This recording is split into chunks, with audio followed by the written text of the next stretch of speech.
Hi everyone, it's Kevin from YouTube channel. Welcome back to another video on my channel. Today's video will be previewing our round 19 clash against the Fremantle Dockers.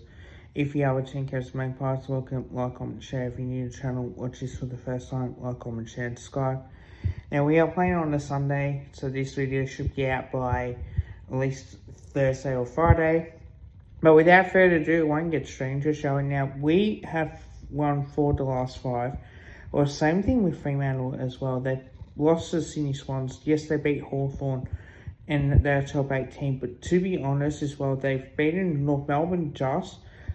They've beaten Essendon. They also beaten St Kilda as well. Well, for us, we beat Melbourne by a point. We beat St Kilda. We beat West Coast. We beat Carlton. We smacked Carlton. And we also lost to the Gold Coast Suns as well. Last time these two sides met was round 9, 2025. And we won by 14 points as well.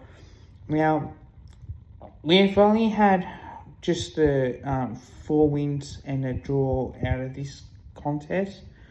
But it is very interesting indeed to see what does happen as well. We know Fremantle, for me, are a bit different. You know, they're more of a they're top the game plan where they aren't really an attacking brand. They're very defensive. They want to, you know, kick mark sort of top game. It's like the Ross Lions way of playing football as well. Now, well, we do say that they are averaging 92.4 points per, you know, for us in particular, and I'll talk about us as well. We're averaging 92.4 points per game, and our average points against is 69.7. Fremantle are only scoring 84.2, the average points for. Average points against is 77.0. Our list profile average age is 25 for them, 23. 106 games is the average, 75. 189 centimetres apiece. But we're having more disposals, 352 to 345. Kicks 207 to 196. 148, 6 handballs to 149. So they handball a little bit more than us. Inside 50 is about the same. Disposal efficiency 73% to 24%. Our goal efficiency is 25% from 13 goals from 53 inside 50s compared to 23% from 12 goals and 53 inside 50s. Average free kick counts is 50. Now stoppages averages look 36 to 42 in the hit outs, 36 to 38 in the clearances. Certain clearances are 12 apiece and 25 each for stoppage clearances as well.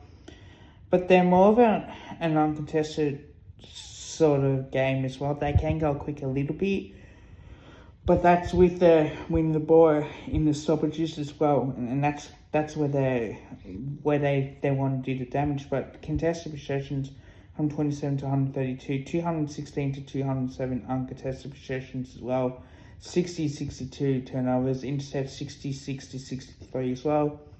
Now, our best 22 is 4,620. Our predicted 22 is 4,774.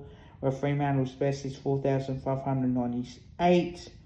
And 4,466 for their predicted 22 as well. 90 marks there, 80 as well. Marks inside 50, 14 to 10. Contest marks, 10 apiece. 66 to 61 tackles. Tackles in the 450, 12 to 11. 6 to 7 in the bounces, 1%ers, 44 apiece, and interchanges are made 69 apiece as well. I think for me, we need to make Fremantle try and play a quicker brand of style as well.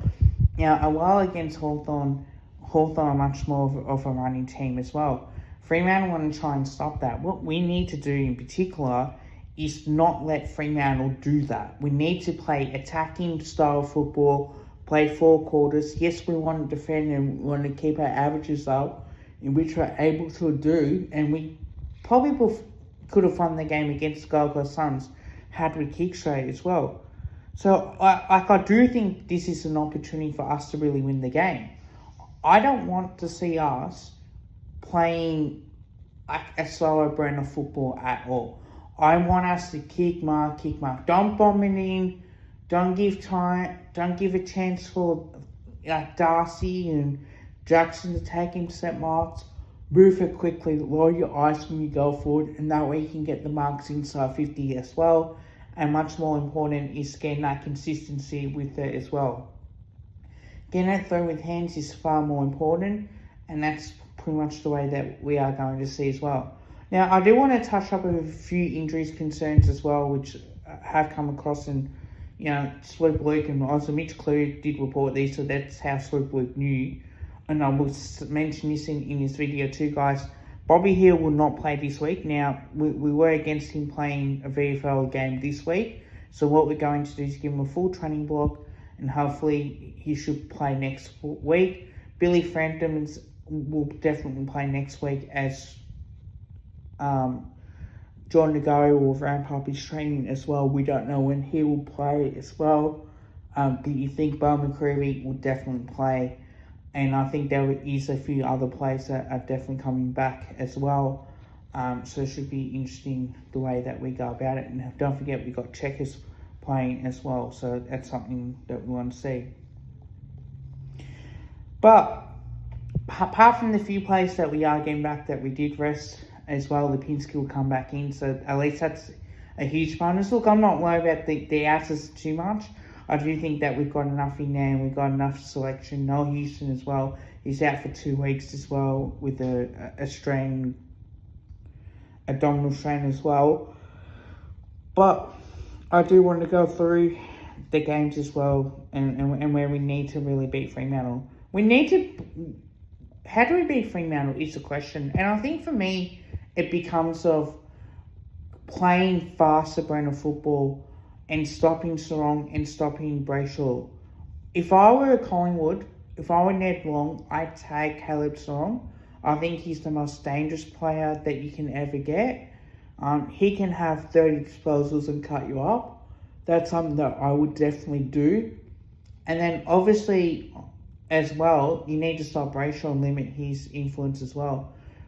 I would try and make a quicker brand of football and make it attacking and make it taxing for the Fremantle Dockers to defend and confuse them on what we need to do as well. So that's probably one way I think I would look at it, is that we need to make sure that we don't allow them to play their brand of football and have it as, as kick, mark, long down the line, and trying to have more, uncontested marks, and trying to at least hit short targets. We need to force Fremantle to kick long down the line and intercept as well. Make them play quicker when we can, and knowing that we've got the back line there to set up as well. So it should be an interesting contest. I definitely do think that could be the way that we go about it as well. But definitely playing a faster brand of football does work in this day and age. And Fremantle don't like to play on quickly. Now, while I do go into my top 5 this week, number 5 is team selection. How many changes will I make? Look, I'm going to make just the 4 changes. I think McCreary will come back in for Sullivan. I think Lipinski will definitely come back in, you would assume, for either Mitchell as well. Also, I think Cox may be out for like a mind check as well, but I do think that you do need that second lock as well.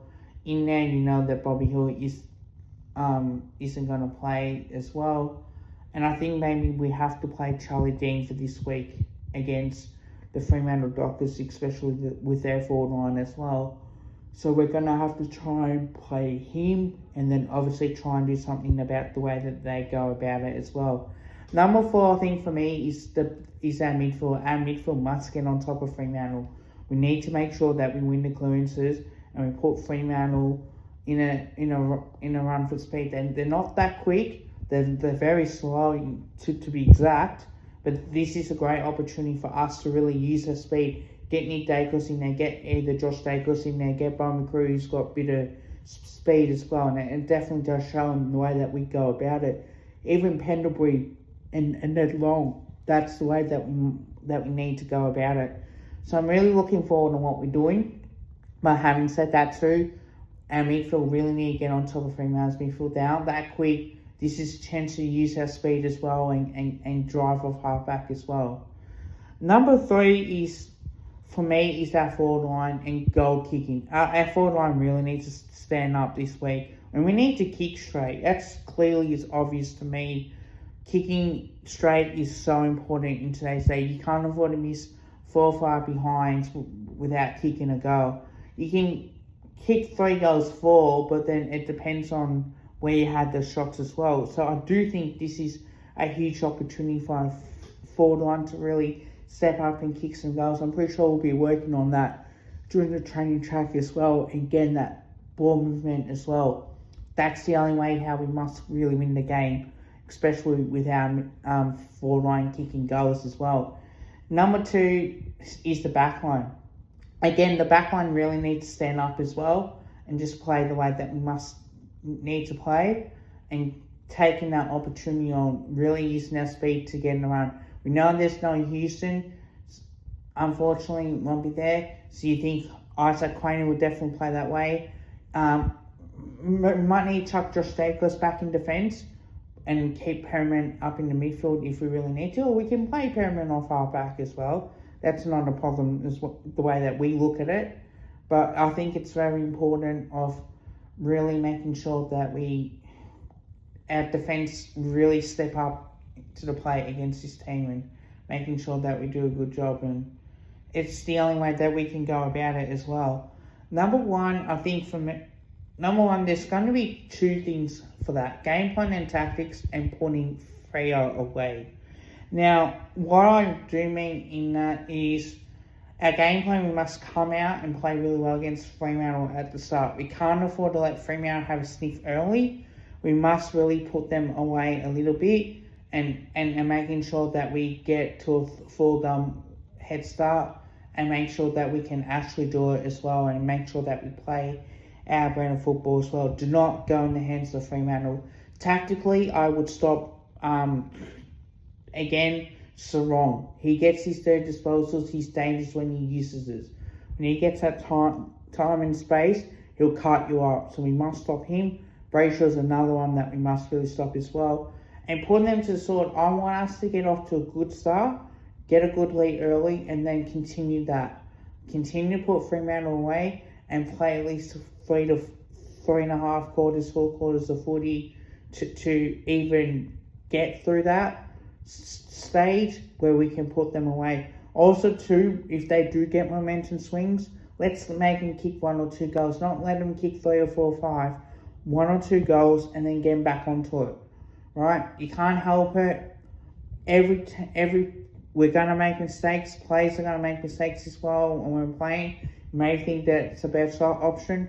Just got to get it out of our heads and go, right, we need to keep going there. All right, you make a mistake, don't do it again, or just like, all right, come on guys, let's get the job done as well.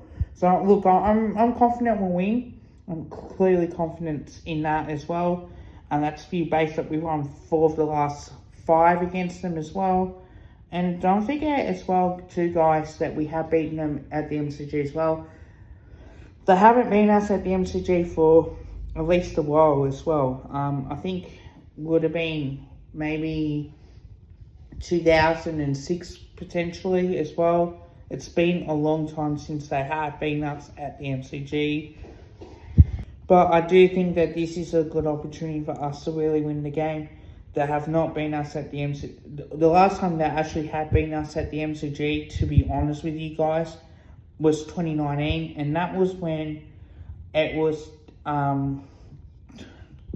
Michael Walters kicking a goal and putting his team in front as well. And that was 2019 as well on top of that. So that was the last time.